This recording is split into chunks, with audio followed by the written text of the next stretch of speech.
Hello students, this is your online class from Udaan public school.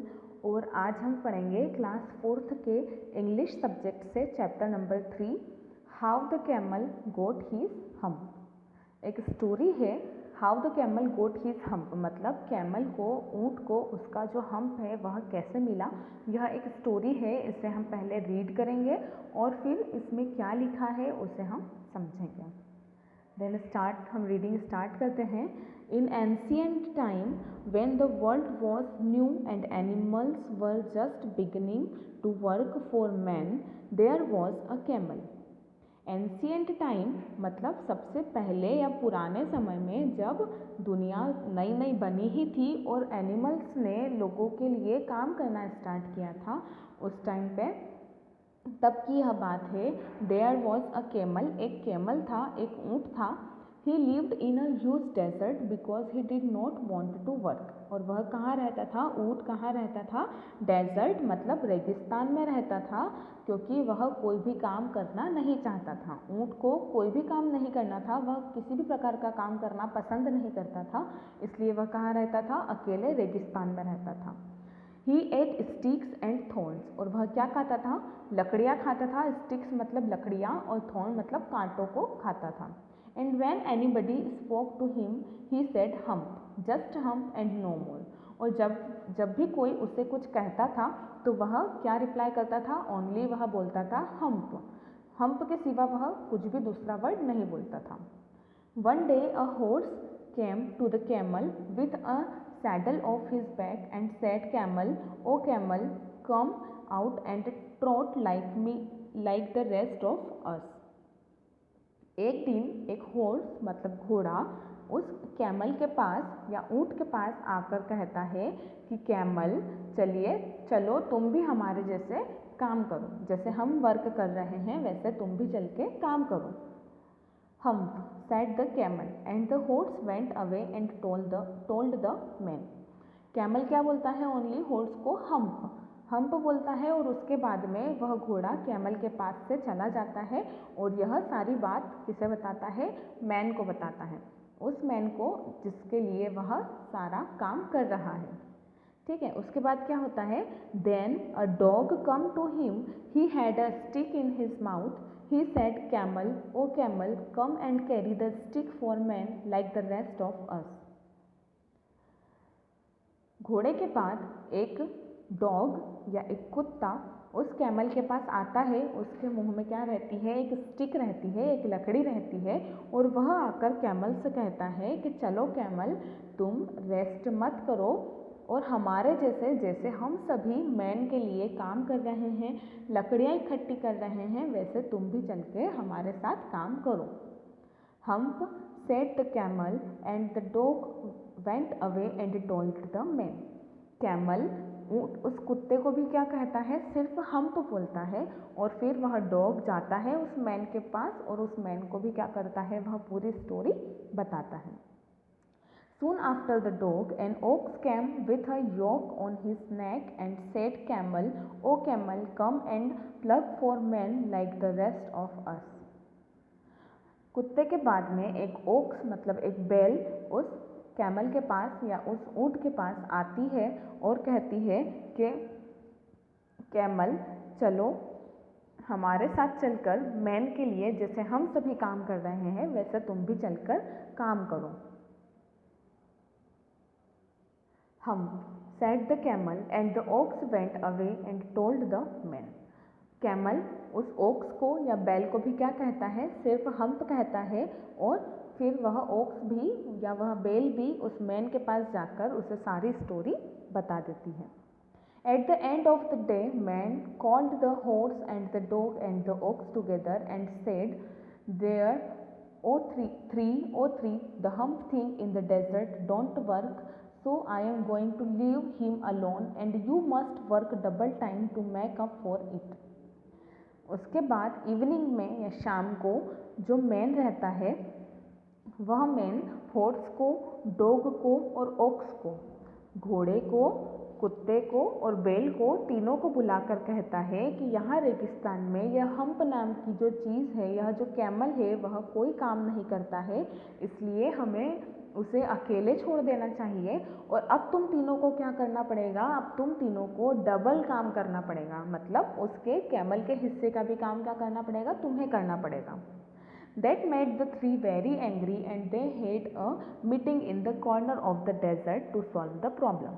यह सुनकर तीनों को, मतलब घोड़े को, कुत्ते को और बैल को बहुत गुस्सा आ जाता है और वे तीनों क्या करते हैं, डेजर्ट के मतलब रेगिस्तान के एक कॉर्नर में तीनों जाकर इस प्रॉब्लम को सॉल्व करने के लिए क्या करते हैं, एक मीटिंग करते हैं। The camel came chewing thorn and laughed at them. Then he said hump and went away again. उसके बाद वहाँ जहाँ पर वो तीनों मीटिंग कर रहे होते हैं वहाँ पर कैमल, वह ऊँट जो है वह एक लकड़ी को या कांटे को चबाते हुए आता है और उन तीनों पर क्या करता है, हंसता है और हंस के हम्प बोल के वहाँ से चला जाता है। Suddenly rolling in a cloud of dust there came along in Jinn in charge of all desert. Jinn always travel that way because they know magic. वहाँ पर फिर सडनली क्या होता है कि बिल्कुल एक डस्ट का क्लाउड मतलब धूल के गुबार के साथ में क्या आता है, रोल करता हुआ एक जिन आता है और वह जिन क्या होता है, वह पूरे डेजर्ट का मतलब पूरे रेगिस्तान का इंचार्ज होता है ना। वह पूरे रेगिस्तान की देख रेख करता है कि कौन क्या करता है, कौन क्या नहीं कर रहा है, ये सब क्या रहता है उसके हाथ में रहता है। और वो इस तरह से क्यों आता है, क्योंकि वह क्या जानता है, वह मैजिक करना जानता है। Horse said to the jinn, "It is right for anyone to be ideal." Horse घोड़ा जो है वह जिन से कहता है कि क्या सभी के लिए आइडल बने रहना जरूरी है। Certainly not, said the jinn. जिन कहता है कि नहीं, बहुत ज़्यादा ज़रूरी नहीं है। Well, said the horse, there's thing in the middle of your howling desert with a long neck and long legs and he doesn't do any work.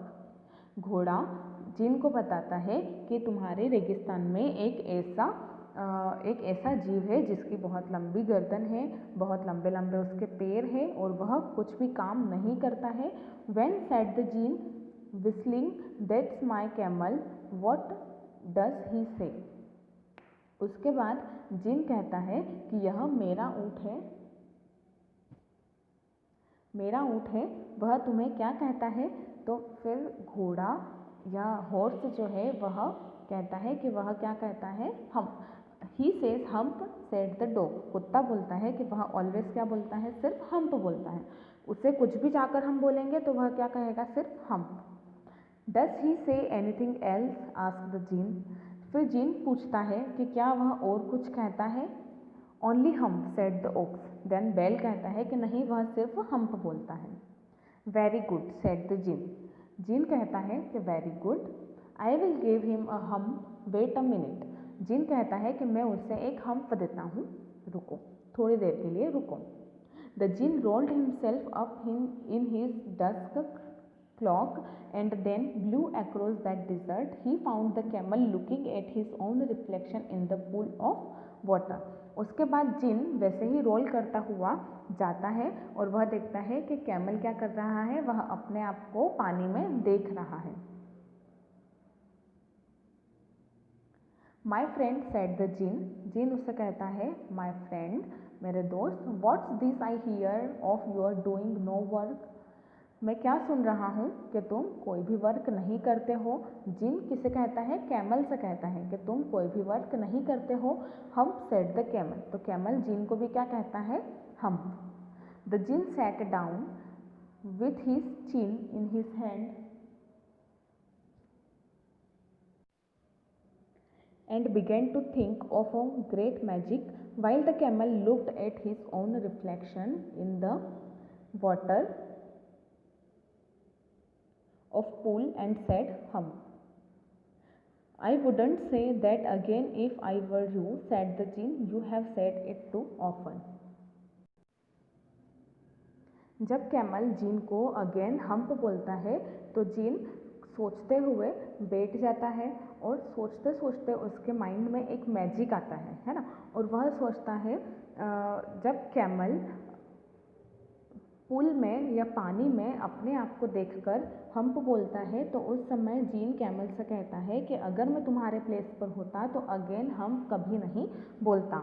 लेकिन but the camel said hump again, no sooner had he said it than he saw his back that he was so proud of puffing up into a great big hump. But again जो camel है वह पानी में देखकर hump बोलता है, और उसके हम्प बोलने के बाद उसकी जो बैक होती है, उसकी जो पीठ होती है, वह फूलने लगती है और फूल कर क्या बना लेती है, एक हम्प जैसा स्ट्रक्चर बना लेती है। Do you see that, said the djinn, that's your very own hump that you have brought upon your very own self by not working, now you should go to work. Djinn camel से कहता है कि क्या तुम इसे देख सकते हो, यह तुम्हारी हम्प है जो कि तुम्हें अपने बैक पर हमेशा कैरी करना रहेगी, और अब तुम्हें काम के लिए जाना चाहिए। Then how can I set the camel with this hump on my back. उसके बाद कैमल जिन को क्या कहता है कि इस हम्प के साथ मेरी बैक पर ये जो हम्प है इसके साथ मैं काम कैसे करूँगा। That's made for a purpose, said the jinn. तो जिन कैमल को कहता है कि यह एक पर्पज़ के लिए बनाई गई है, इसके पीछे एक कारण है। You will be able to work now for 3 days without eating because you can store food in your hump. Then djinn camel को क्या कहता है कि तुम बिना कुछ खाए पिए भी 3 दिन तक वर्क कर सकोगे, क्योंकि तुम अपना खाना जो है, तुम्हारा खाना कहाँ स्टोर रहेगा, इस हम्प में स्टोर रहेगा। And from that day to this the camel always wears a hump, we call it hump now not to hurt his feeling. तो उसके बाद से आज तक जो कैमल होते हैं, जो ऊँट होते हैं, उनकी बैक पर क्या होता है, हम्प जैसा एक स्ट्रक्चर होता है जिसे हम हम्प कहते हैं। तो ये स्टोरी हमने पढ़ी और इसे हमने अच्छे से समझा कि इस स्टोरी में हमें क्या बताया गया है। अब हम इसकी कुछ एक्सरसाइज को डिस्कस करेंगे। Match the animals to their cries. यहाँ पर कुछ एनिमल्स के पिक्चर्स दी हुई है और उनकी क्राइज मतलब उनकी आवाज़, जब वो बोलते हैं तो कैसी आवाज़ निकालते हैं, उनकी क्राइज को दिया हुआ है। तो हमें बताना है जो हॉर्स होता है, हॉर्स की क्राइज को हम क्या कहते हैं, हॉर्स की क्राई को कहते हैं नी। वैसे ही कैमल की क्राइज को कहा जाता है ग्रंट, फ्रॉग की क्राइज को कहा जाता है क्रॉक,